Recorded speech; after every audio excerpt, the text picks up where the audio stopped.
After receiving crucial information, the Metropolitan Police immediately got in touch with local law enforcement in Hertfordshire. What started as a lead quickly escalated into a full-scale operation. It was already deep into the night when the officers set out. Driving along empty country roads dimly lit by scattered street lamps, they followed their orders with quiet determination. Eventually, the path led them to a nearby nature reserve, a wooded area known to locals as Oxy Woods. The parking lot was empty, cloaked in silence and shadows. Taking no chances, one officer decided against using the route informer had mentioned. Instead, he opted for a less obvious path, worried the original trail might have been staged or tampered with. And then, in the early hours of the morning, precisely at 3 a.m., the operation came to a tragic end. The search was over. They had found Kate. Dear viewers, please don't forget to like, leave a comment under the video, and subscribe to the channel so as not to miss new videos. This is very important to us. Kate Beagley was born in 1974 in the United Kingdom, a place she would come to cherish deeply throughout her life. Raised in a nurturing, stable household, Kate's early years were filled with warmth, support, and guidance. From an early age, she stood out for her maturity, quiet confidence, and natural inclination to care for others. She was the kind of child who always finished her homework, looked out for younger kids, and offered a helping hand without being asked. Her family encouraged education, integrity, and kindness, values Kate carried with her throughout her life. Teachers described her as attentive and ambitious, and friends often relied on her for comfort and advice. She wasn't someone who craved attention, but rather someone who earned respect through consistent actions. After completing high school with solid academic results, Kate went on to earn a university degree, a milestone that brought pride not only to her, but to her entire family. She was drawn to the corporate world, particularly the energy sector, where she built a strong and upwardly mobile career. In time, she became a manager, one of Britain's major energy companies, where her professionalism and strong work ethic quickly earned her a reputation for excellence. Her position as a national compliance manager reflected not only her intelligence, but also her ability to lead, problem-solve, and maintain high standards. Kate's colleagues admired her blend of professionalism and empathy. She treated those around her with consistent respect, and many described her as the kind of person who inspired confidence in others. She was organized, articulate, and had a calming presence in even the most stressful situations. She lived in the scenic town of Walton-on-Thames, a tranquil suburb known for its leafy streets and riverside charm. It was here that she cultivated a balanced lifestyle. Kate was physically active, often going for runs or taking yoga classes. She prioritized health and wellness, and her love of nature and travel gave her life a sense of purpose beyond work. Friends recalled how she loved to explore new countries, try different cuisines, and learn about other cultures. Yet despite her adventurous side, she was also known to be cautious, especially when it came to meeting new people. Kate preferred to take her time building trust and avoided rushed or unplanned interactions. But on May 31, 2007, something deeply troubling occurred, something that shook everyone who knew her. Kate, then 32 years old, did not show up for work. This was immediately unusual. Kate was punctual and responsible, the kind of person who would never miss work without notifying someone. Her father, growing increasingly concerned, recalled that she had gone out the evening before. Unable to reach her by phone, he decided to check on her in person. When he arrived at her home, it was quiet. There was no answer at the door, and the house appeared undisturbed. But Kate was nowhere to be found. To make matters worse, she had also missed a personal appointment, something entirely out of character. Her father, sensing something was very wrong, didn't wait any longer. He contacted the authorities and reported her as a missing person. Within hours, Kate's family and friends mobilized. They weren't content to wait passively. They organized search efforts, created and distributed missing persons posters, and alerted anyone who might have information. Facebook, though still relatively new in 2007, became a central hub for updates and sharing tips. Friends created a group to circulate information and raise awareness. Every detail mattered. Kate's disappearance sent shockwaves through her social and professional circles. People described her as loyal, kind-hearted, and always smiling. Her optimistic attitude and genuine concern for others made her beloved in every corner of her life. Her success at a company like Centrico was no accident. She had worked tirelessly to get where she was, never cutting corners, never taking people for granted. And this made the situation even more alarming. This wasn't someone who would simply vanish or make impulsive decisions. She was someone who planned ahead and communicated clearly. Then, something happened that intensified everyone's concern. A few of Kate's close friends began receiving text messages from her phone. At first glance, this might have seemed like a good sign, but the relief was short-lived. The tone of the messages felt off, stiff, awkward, unlike the natural, warm language Kate normally used. Friends who had known her for years immediately picked up on this. Everyone has a unique texting style. Certain phrases, shorthand, emojis, or quirks in how they type. These messages lacked Kate's distinctive tone and used expressions that didn't match her personality at all. This unsettling development prompted a more detailed investigation. Authorities soon conducted a search of Kate's home and discovered a second mobile phone, one that hadn't been used to send those odd messages. Officers from the Missing Persons Unit began to examine it carefully. Among the numbers in her call history, one stood out. A man named Carl, who she had recently gone on a date with. None of her close friends knew much about him. He was relatively new in her life, having met her just a few weeks earlier at a nightclub in central London. They had arranged to meet on the evening before her disappearance, an important detail. The man's name was Carl Taylor, and the police knew they needed to speak with him immediately. They learned he lived in a modest one-bedroom flat in Covent Garden and had done so for nearly a decade. A background check revealed a criminal record. Not severe, but worth noting. In 2002, he had been convicted of obtaining property by deception. His mother, it turned out, had once urged him to seek help, and mental health professionals had spoken to him over the phone. With the clock ticking, investigators reached out to Carl Taylor directly. To their surprise, he picked up the phone.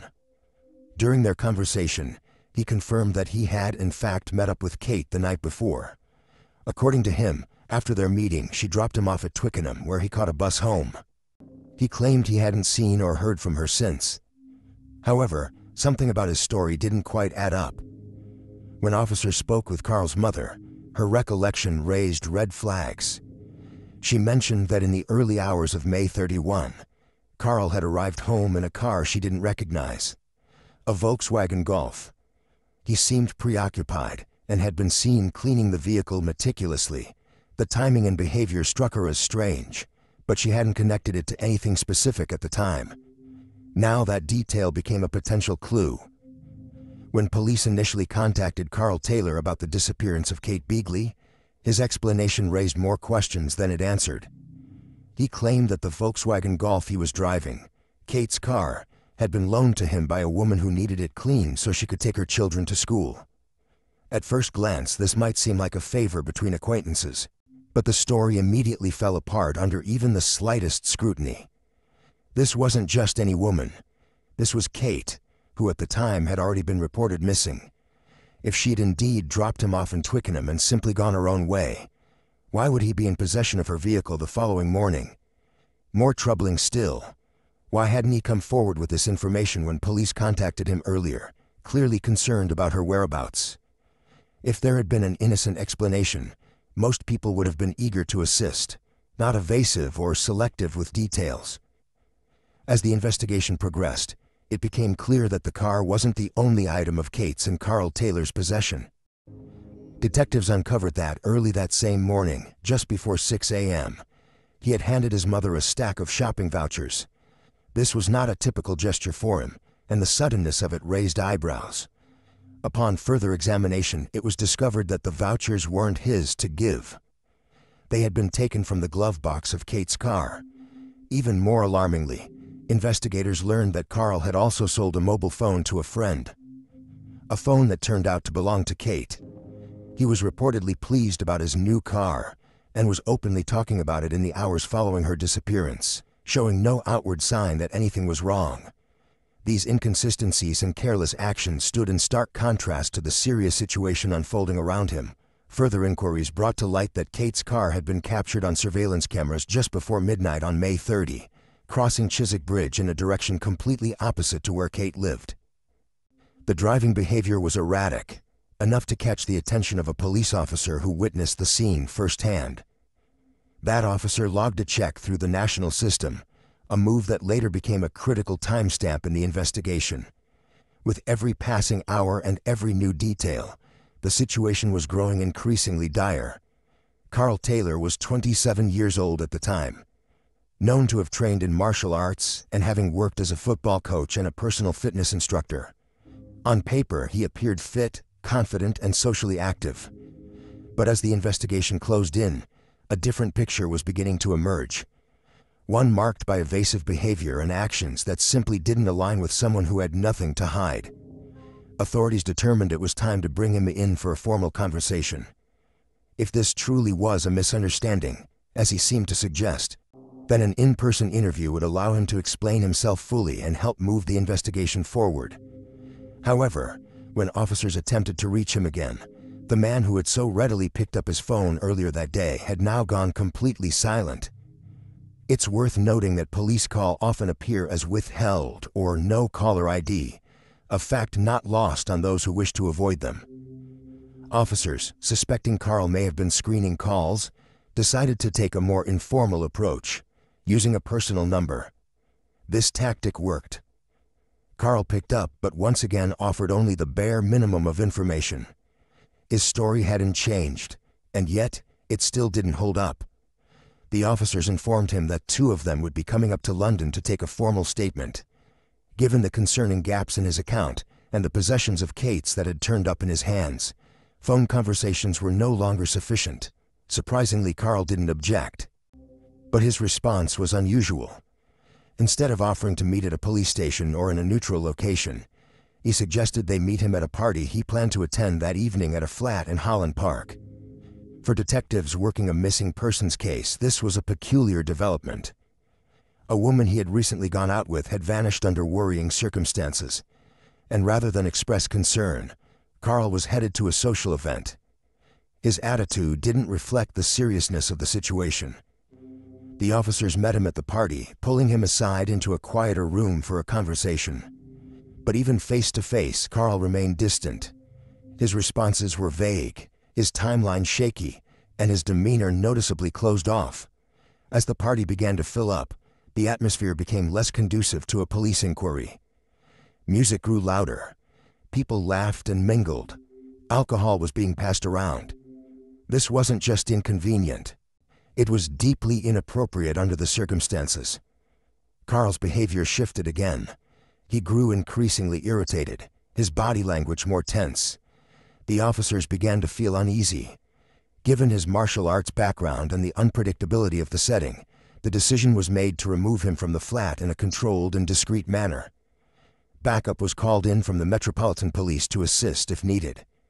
To avoid raising suspicion, the lead detective created a casual pretext to get Carl to step outside to their vehicle. Unaware of what was unfolding, Carl complied. Once he was seated in the car, the officers calmly informed him that he was being placed under arrest on suspicion of kidnapping Kate Beagley. He was transported to Walton-on-Thames and held in custody. The gravity of the case now required escalation. It was passed to the Major Crime Unit, and Detective Chief Inspector Mark Preston was appointed to lead the investigation. The focus shifted toward gathering as much information as possible while there was still a chance of locating Kate. But even in custody, Carl Taylor remained firm in his silence. He repeated the same story as before, showing no signs of offering new information. With each passing hour and still no trace of Kate, police faced a difficult decision. There was enough circumstantial evidence, inconsistencies, possession of her belongings, and behavioral red flags to suggest that something more serious had occurred. Carl Taylor was formally rearrested, this time on suspicion of murder. It was a weighty charge, one not made lightly. Investigators hoped this would prompt a response, perhaps even a confession or a lead to Kate's location. But during the subsequent interview, Carl chose to remain entirely silent. His only response to every question asked was, "No comment, no elaboration, no denial, no explanations." In an effort to gain more time, police successfully applied for a court order extending his detention. This would allow them to continue questioning him and pursue additional investigative leads. Yet Carl's approach didn't change. Through each interview session, his stance remained the same: an unwavering, uncooperative silence.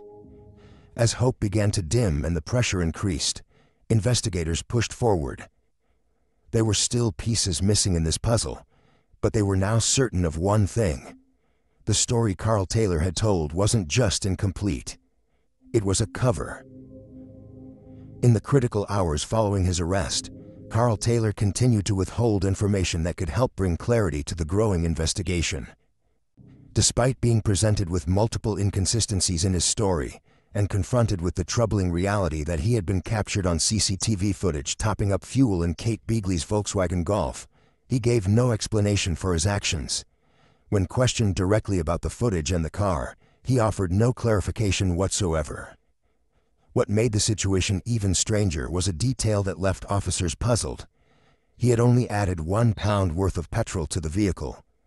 It was an amount so insignificant that it made no logical sense, unless it had been an attempt to avoid detection by keeping the transaction brief. This, combined with the fact that he had been driving a missing woman's vehicle and had not informed anyone about it, created a deeply unsettling picture. While the evidence was mostly circumstantial at this stage, it strongly hinted at something far more serious than a misunderstanding. With hope fading for a voluntary breakthrough, officers decided it was time to let Carl return to his cell and reflect on the seriousness of the situation and the evidence being built around him. The strategy was simple: let the weight of reality set in.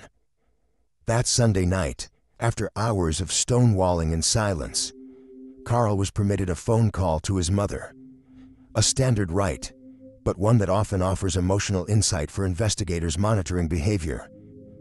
After that call, the decision was made to conduct another formal interview with him, this time in hopes that the mounting pressure might finally bring out the truth.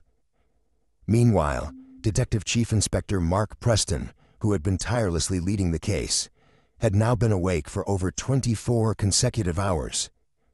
Exhausted and emotionally worn from the intensity of the investigation, he returned home to try and rest, but he barely had time to close his eyes before his phone rang. It was the station. Carl Taylor had just made a confession. In a shocking and emotionless admission, Carl acknowledged responsibility for Kate Beagley's death. When asked why, his answer was blunt and chilling in its simplicity. He had wanted her car.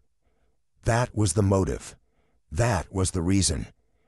A single material desire had ended the life of someone so cherished by all who knew her.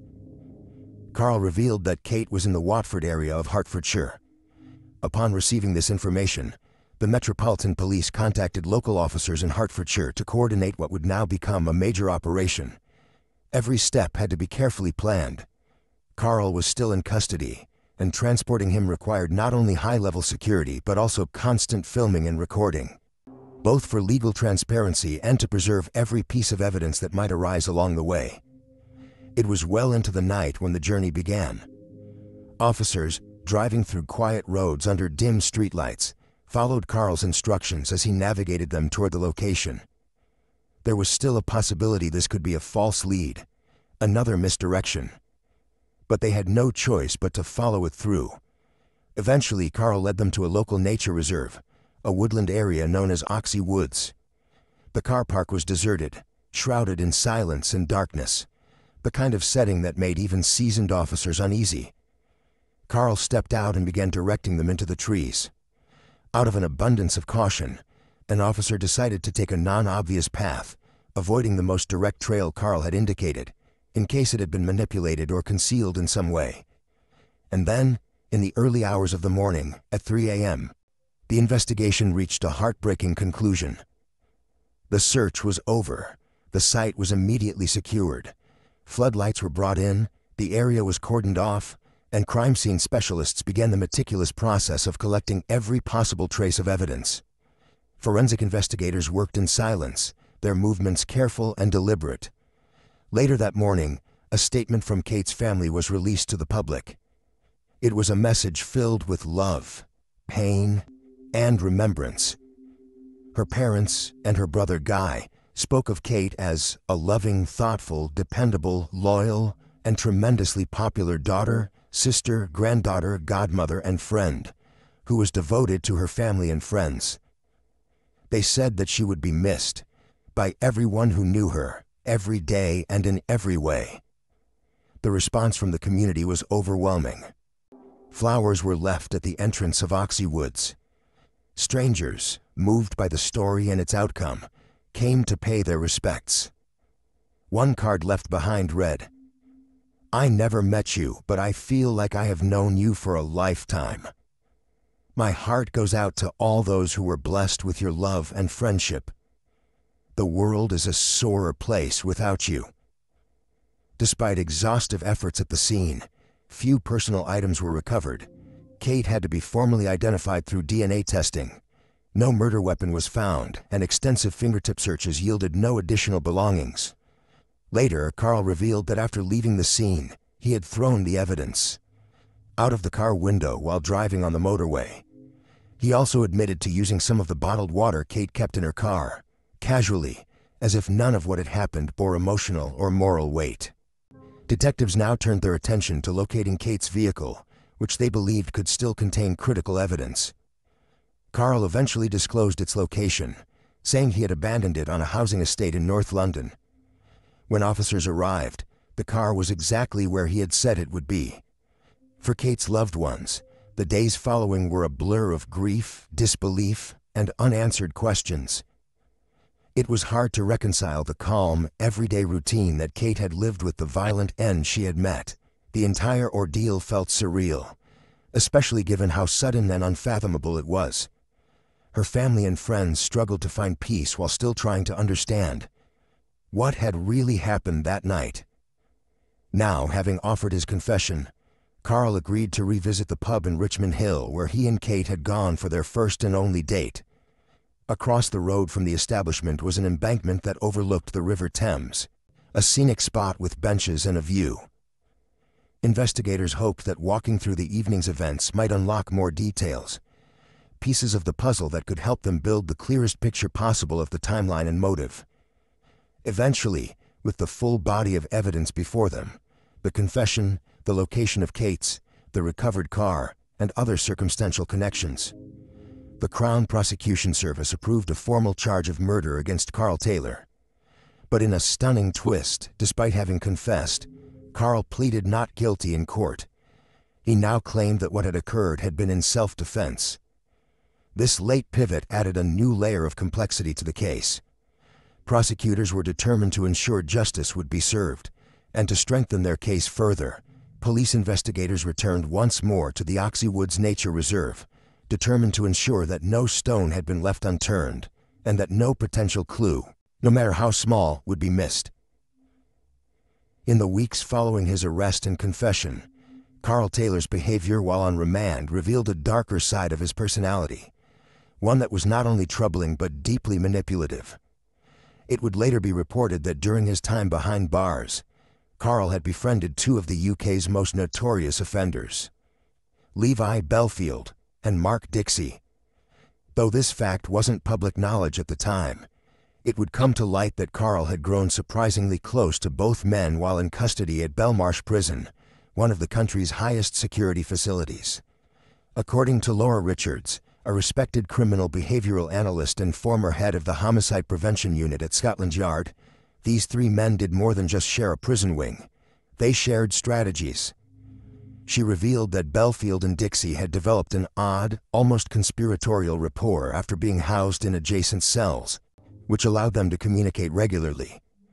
Over time, Carl Taylor was absorbed into this dangerous dynamic, and together, the trio allegedly coached one another in how to manipulate their upcoming court proceedings. Their goal: to confuse, deflect, and play the system. It was a chilling glimpse into how calculated some individuals can be, even after confessing to crimes that devastated countless lives. Within weeks, all three would face trial at the historic Old Bailey Courthouse in London, a venue that has hosted some of the most significant and high-profile trials in British legal history. And now it was Carl Taylor's turn to stand before a jury and be judged not just for his actions, but for the lies and manipulation that followed. The courtroom was filled to capacity. The public gallery overflowed with journalists, friends of the victim, and members of the public eager to see justice delivered. Despite his earlier confession, Carl entered a plea of not guilty, surprising many. His defense now hinged on the claim that he had acted in self-defense, contradicting everything he had previously admitted.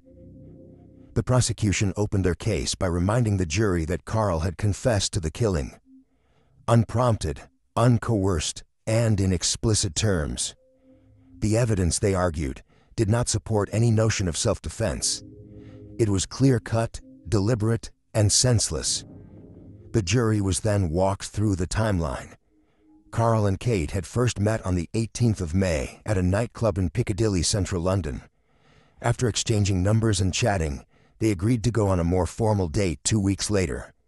They chose a well-known pub on Richmond Hill, an area popular for its scenic views and quiet charm. However, witnesses at the pub described an encounter that felt strained and one-sided. According to one bystander who spoke to police, as soon as the couple sat down, Kate was preoccupied with her phone, her head lowered, actively texting. The witness noted that Carl appeared to be doing all the talking, while Kate offered minimal engagement. She remained on her phone when they left. A detail that, while subtle, added emotional weight to the prosecution's argument, that Carl had felt rejected and had reacted to that perceived rejection in a devastating way. After leaving the pub, they walked to an embankment near the River Thames, a peaceful spot with benches that overlooked the water. What happened next would become the heart of the trial. Carl chose to testify in his own defense, a move that often carries risks. On the stand, he referred to Kate as a kind and nice woman, claiming she had seemed troubled. He insisted that he had done everything possible to help her, and that he had not meant for anything tragic to occur. But this statement clashed with his earlier confession and with the forensic findings. In a dramatic courtroom moment, a member of the prosecution rolled up a piece of paper. They handed it to Carl and asked him to demonstrate in front of the judge and jury how the so-called act of self-defense had occurred. Carl refused. The presiding judge, Justice Giles Forrester, reminded him firmly that he was not in control of the courtroom and was expected to comply with the process. Still, Carl declined.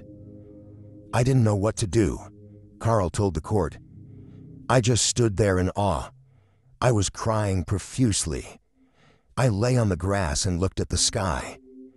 His words stood in stark contrast to CCTV footage that later showed him at a petrol station shortly after the incident, casually purchasing just 1 pound of petrol. Behavior that felt oddly detached from the emotional breakdown he described. As the trial progressed, another revelation emerged. Carl had written a letter from his cell at Staines police station addressed to Kate's family. The letter, intercepted by detectives, was never delivered, out of concern for the family's emotional well-being. In the letter, Carl wrote, "My name is Carl. I am the guy that met your daughter on Friday night. To be honest, my first impression of her was that she is a kind but unhappy girl to some respect. Anyway, for the short time I met your daughter, I began to see she was an angel, but in the dark. Even though Katie is not with us, she still shines brightly as a star in the night sky. We live in a world where life is hard for all, and those who try and embrace the good nature get rejected. Without any doubt, what I did was wrong. I don't expect, by writing you this, that I will soften your pain. But as birds sing and flowers grow in spring, remember Katie, and let the love you have, and always had for her, and always will, be like the drum beats in your heart." The contents of the letter were reflective, even poetic, but ultimately rang hollow in the eyes of law enforcement. It read more like an attempt to shift the narrative than a genuine expression of remorse, After a multi-day trial, filled with testimony, evidence review, and hours of emotional tension, the jury retired to deliberate. In under 2 hours, they returned with a verdict. Guilty. The courtroom reacted immediately. From the public gallery came audible sighs of relief, quiet cheers, and tears from those who had waited anxiously for justice.